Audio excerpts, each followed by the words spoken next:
Je vous remercie de m'accueillir ce soir. Il y a toujours une ou deux personnalités et une ou deux pratiques qui sont déterminantes pour lancer un projet. Dans le cas de L'Homme à la recherche de son passé, il y a une personne qui joue un rôle très important, et il y a également parmi les techniques mises en œuvre pour exprimer ce rôle, il y a une technique de communication qui joue un rôle capital, qui est la radio, qui fera des petits extrêmement intéressants. Et cette radio est utilisée dans les années 50 par un personnage extraordinairement inspiré d'une culture considérable qui s'appelle Henri Stirling et qui lance une émission d'archéologie et d'analyse de l'histoire, de l'analyse de l'histoire culturelle qui s'appelle L'épopée des civilisations, ce qui est un titre merveilleux qui a lieu toutes les semaines et qui a un énorme succès pendant plusieurs années sur l'antenne de Radio Lausanne. C'était l'époque où ce qui forme maintenant la radio-télévision suisse romande était essentiellement incarné par deux émetteurs, deux studios parfaitement rivaux qui s'engueulaient épouvantablement et qui ne pouvaient pas se souffrir, mais qui étaient quand même bien obligés de le faire, qui étaient Radio Genève et Radio Lausanne. Alors Radio Genève, c'était l'orchestre de la Suisse romande, c'était Ernest Sermet, c'était la musique et autres. Ça me cassait les pompes, je détestais Radio Genève, je n'aimais pas la musique classique. Et puis Radio Lausanne, c'était toutes les émissions variées. Radio Genève a fait une émission de variété qui a été magnifique sous l'égide de Jean-Jacques Lagrange, c'était lundi soir. Mais autrement, c'était plutôt un émetteur sérieux, sauf la pièce policière du lundi. Radio Lausanne, quant à elle, avait une variété de thèmes absolument extraordinaires. C'était des émissions extrêmement vives. Et L'épopée des civilisations est une émission qui a eu un grand succès.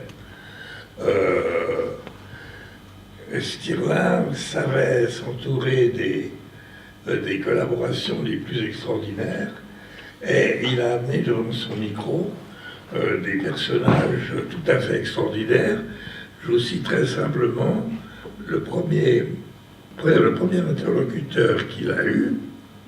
Voilà, c'est une émission qui s'est déroulée de 1956 à 1963 et son premier interlocuteur s'est trouvé être Claude Lévi-Strauss, autant dire que ce n'était pas n'importe qui. Et ensuite, il a réussi à faire venir devant ce micro à Radio Lausanne toutes les semaines des personnalités extraordinairement variées et surtout absolument fascinantes, qu'il fascinait lui-même par la manière dont il posait des questions et dont il organisait la structure de son émission, qui était presque de la télévision sans encore l'image. Ça, c'était un premier point qui était très important, puisque, en fait, ces émissions TV sont les filles remarquables d'une émission radio qui était tout à fait extraordinaire. De mon côté, j'étais un joyeux cancre au collège, mais j'étais fasciné par les leçons d'histoire qui étaient dispensées au Collège de Genève par un certain nombre de personnages très intéressants.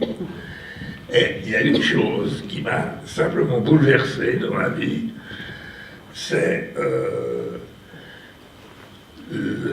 d'apprendre l'existence des civilisations précolombiennes d'Amérique du Sud, et d'apprendre que pendant un certain temps, notre univers qui était très teinté par la civilisation occidentale et la Bible, avait complètement ignoré, et notamment la civilisation chrétienne, avait complètement ignoré pendant des années, mais ignoré au plein sens du terme, l'existence des civilisations dites précolombiennes, et que leur rencontre à un moment donné entre une civilisation ultra-chrétienne comme la civilisation des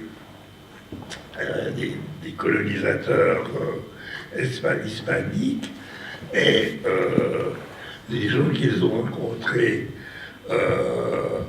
après avoir traversé l'Atlantique et dans l'espoir de trouver un raccourci pour aller aux Indes, piller les Indes, n'ont absolument pas compris, ne se sont pas compris les uns les autres, et que ça a donné lieu à des malentendus absolument monumentaux. Mais d'une part,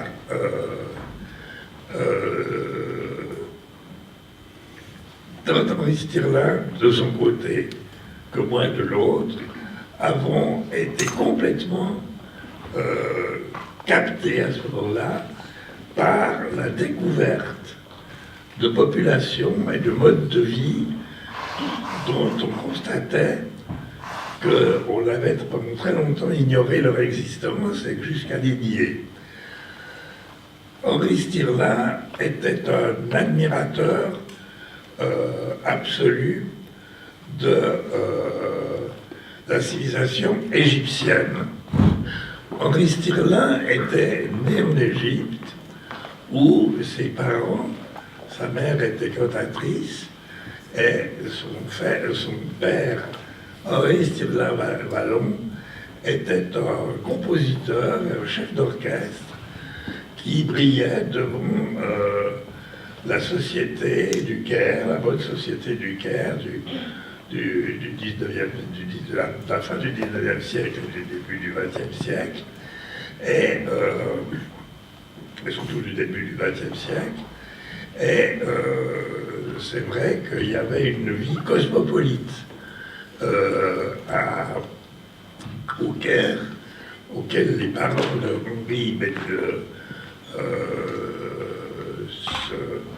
participaient très activement, qui était tout à fait extraordinaire et qui en même temps amenait ces gens à apprécier la découverte de la civilisation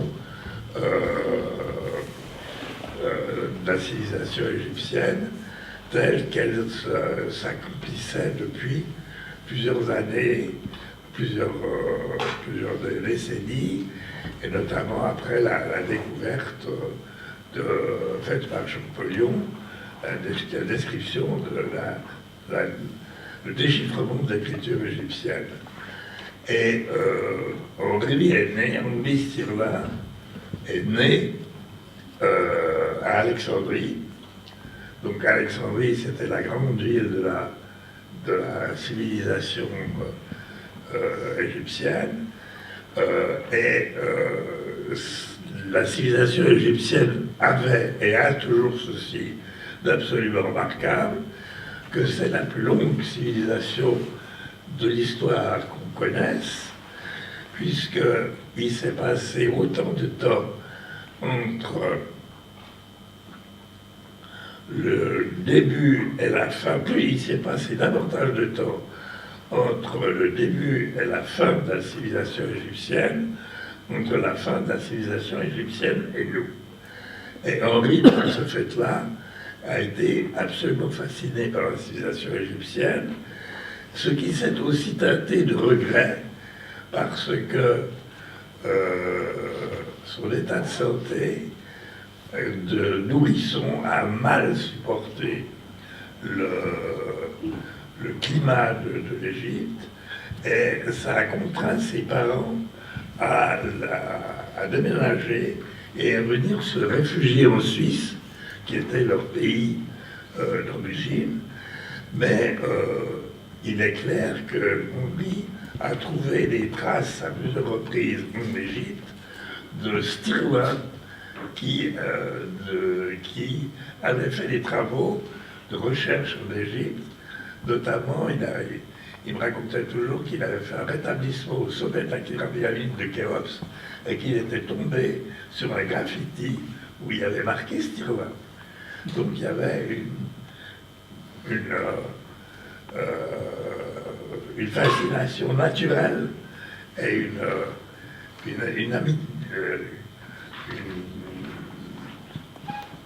un contact absolument formidable de Stirling en général et de l'Égypte. Un rôle de musicien, Henri Stirling-Valland, un rôle de musicien à Radio Lausanne. Il faisait des émissions d'évocation musicienne, d'initiation musicienne, ce qui fait qu'il a été, petit à petit, très, très jeune déjà, s'est initié au langage de la radio.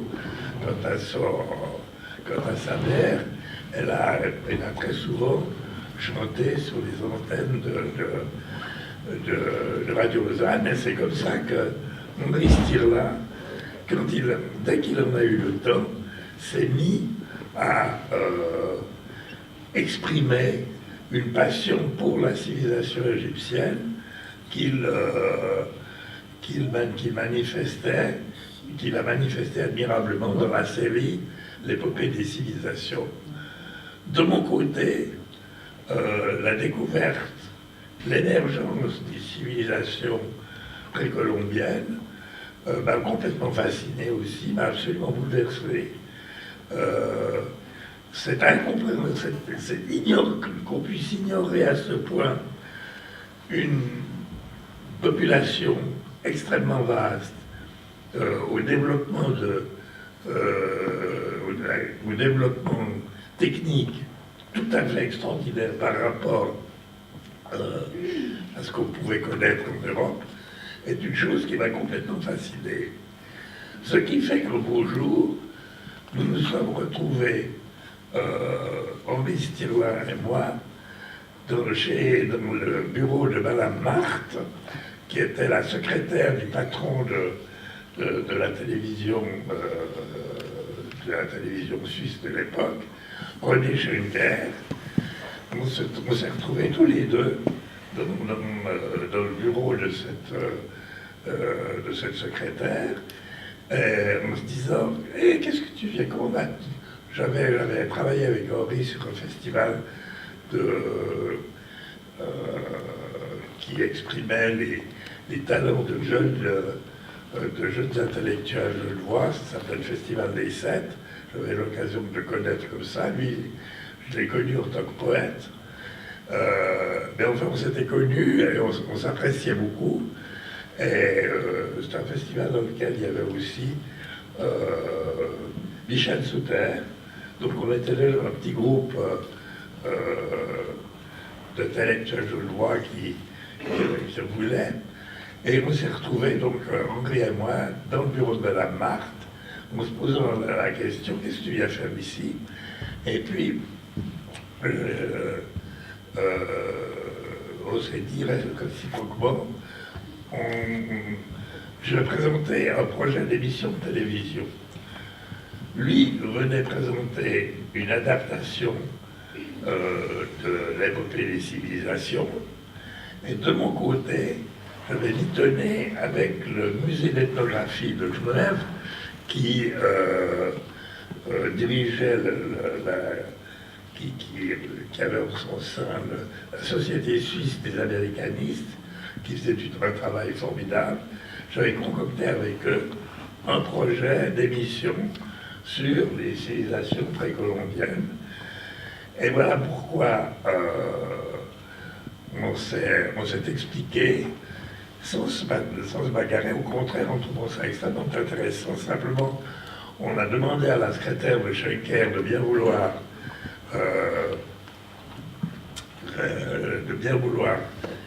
demander au patron de différer notre rendez-vous, parce que finalement, il ferait mieux de nous réunir tous ensemble pour mener à chef nos projets que nous avions mûrement réfléchis.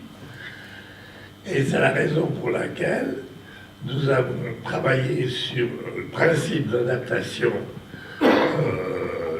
de l'émission d'Henri, l'épopée des civilisations, en une émission de télévision. Et puis, j'ai intégré là les enseignements et les informations et aussi les travaux qu'avait accomplis la petite équipe du musée d'ethnographie avec laquelle je travaillais, sur les civilisations précolombiennes, aussi bien mexicaines que péruviennes notamment. Et c'est pour ça qu'on a décrété que, avec l'accord de la direction, que les deux premiers thèmes qui seraient abordés seraient d'une part l'Égypte pharaonique, et d'autre part les civilisations précolombiennes. Les deux premiers lots à la recherche se sont passés, ont donc été organisés autour de ces deux thèmes. La civilisation égyptienne, par l'importance de son poids dans l'histoire, qui dépassait, c'était une civilisation complètement concurrente de la civilisation mésopotamienne, mais qui était probablement plus développée et qui avait été plus loin, puis qui avait surtout eu les moyens de durer plus longtemps. Et puis, cette révélation absolument incroyable des civilisations précolombiennes, et plus spécialement de la civilisation mexicaine. Par ailleurs, entre-temps, Henri Stirla, qui s'intéressait à tout, avait fait une série d'émissions aussi sur des émissions radio sur le Mexique précolombien, ce qui fait que tous les éléments étaient là pour nous mettre au travail. Et on s'est mis au travail avec cette méthode qui consistait à transférer en télévision ce qui était pour Stirlin une émission d'abord de radio, émission de radio dont j'ai été pendant plusieurs années l'auditeur absolument enthousiaste. Et donc les émissions sur l'Égypte ont été faites en automne 64, ont été diffusées à partir du début 65, et puis les émissions sur le Mexique précolombien ont été tournées, elles, pour le premier trimestre de 1965, ont été diffusées à la fin du premier semestre 1965. Ce qui est intéressant, c'est que ça nous a permis de mettre en route toute une série de processus en se disant, on a choisi d'une part la plus traditionnelle des civilisations dont l'Europe aurait entendu parler, parce que Dieu sait si l'Europe entendait parler, l'Europe chrétienne entendait parler de l'Égypte, ne serait-ce que par la manière dont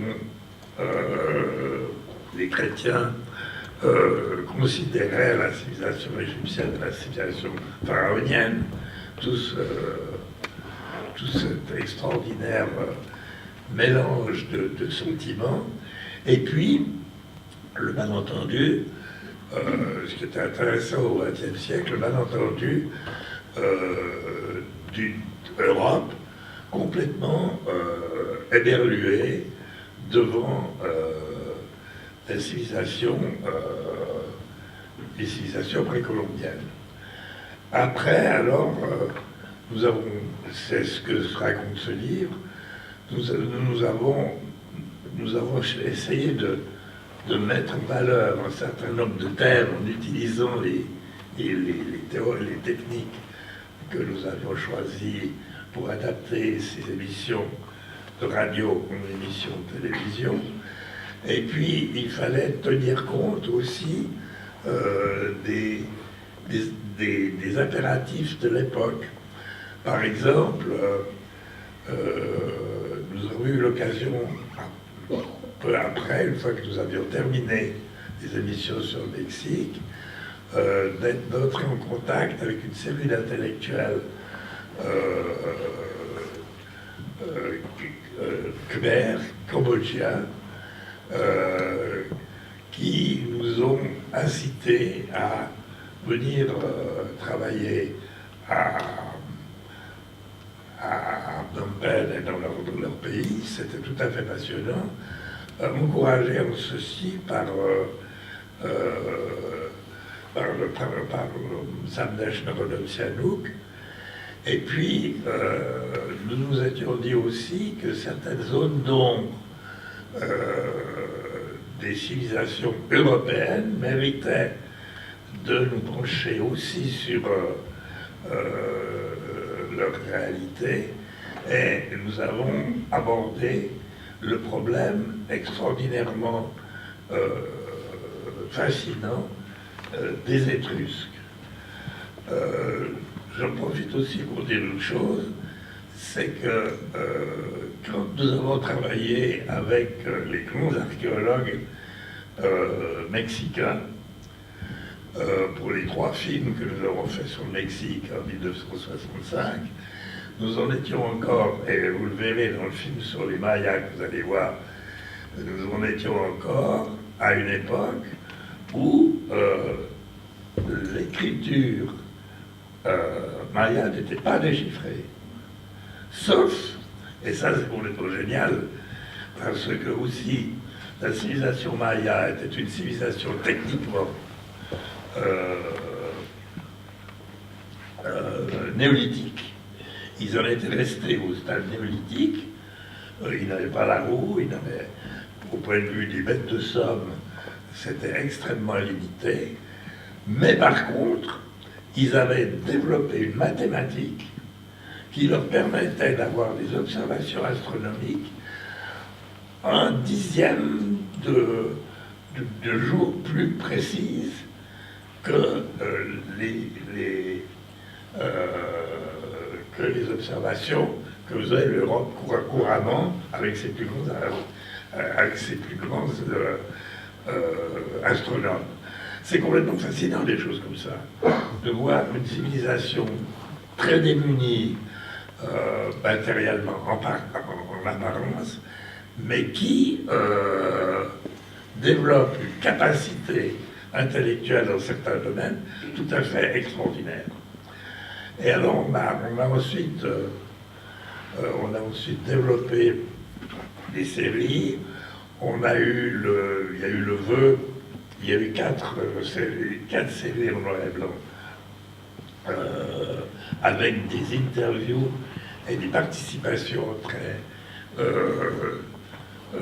très intéressantes des plus grands scientifiques de l'époque, donc chacun de leur domaine. Ensuite, de quoi il a été question de travailler en couleur. C'est grâce à la ténacité de René Schenker que finalement nous avons fait une 5e série, nous avons entamé une 5e série sur l'Iran, avec l'introduction de la couleur. Nous avons fait dans cette série la première émission en couleur de la télévision suisse romande. Et puis on a développé ensuite ça en fonction des thèmes, en fonction des nécessités, en fonction des intérêts qui se présentaient souvent en fonction des observations politiques, des événements politiques, parce qu'il faut reconnaître aussi que l'entier de la série, y compris les rééditions et le bouquin, ont été baignés à partir du moment où on travaillait en Égypte, ça s'est imposé par la crise du Proche-Orient. Le premier film en couleur que nous avons tourné, nous l'avons tourné en Iran en 1967 et c'était l'année de la guerre des 6 jours.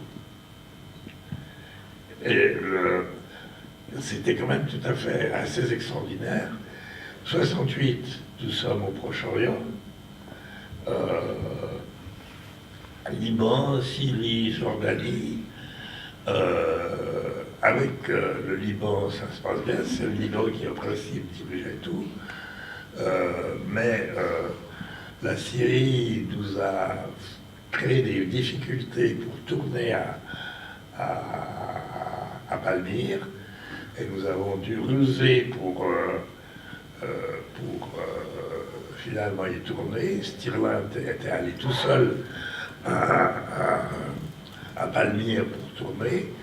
Il a fait un travail tout à fait extraordinaire. Ce que nous ne savions pas, c'est que le problème devenait complètement brûlant au moment où, quand j'ai terminé le manuscrit du bouquin, une première version du manuscrit du bouquin, ça a été la crise de Palmyre, telle qu'on l'a connue ces années récentes. Et en fait, l'entier du travail que nous avons fait autour de ces séries Le Marche de son passé, qui ont fini par s'appeler Héritage de l'homme, pour une raison qu'on explique aussi dans le livre, ont été baignés par la crise du Proche-Orient. Je prends un exemple, en 1973-73, nous étions au Japon et nous avons failli ne pas pouvoir tourner ce que nous voulions tourner au Japon parce que les puissances pétrolières, l'OPEP, faisaient un embargo sur les livraisons de pétrole. Et par exemple, les lignes aériennes réduisaient leur vitesse pour ne pas dépenser trop de pétrole. Et puis, d'autre part, un pays comme le Japon, dont les ressources énergétiques étaient extrêmement limitées, un pays comme le Japon était condamné une nuit après l'autre, on voyait les étages des buildings de Tokyo qui s'éteignaient. Donc, la crise du Proche-Orient, qui affectait en premier lieu un des berceaux globaux de la civilisation, la crise du Proche-Orient a, d'un bout à l'autre, et jusqu'à maintenant encore avec la réédition et le contenu des textes, baigné de ce travail. C'est ça qui est formidable quand on aborde l'histoire, c'est qu'on ne s'arrête jamais. Il y a toujours quelque chose qui intervient, qui évoque... voilà. Alors, ce que je vais vous montrer ce soir, c'est, puisqu'on s'était partagé le travail et que les deux passions qui nous habitaient avaient été choisies pour faire démarrer la série, j'ai choisi ce soir de vous montrer le troisième film de la deuxième série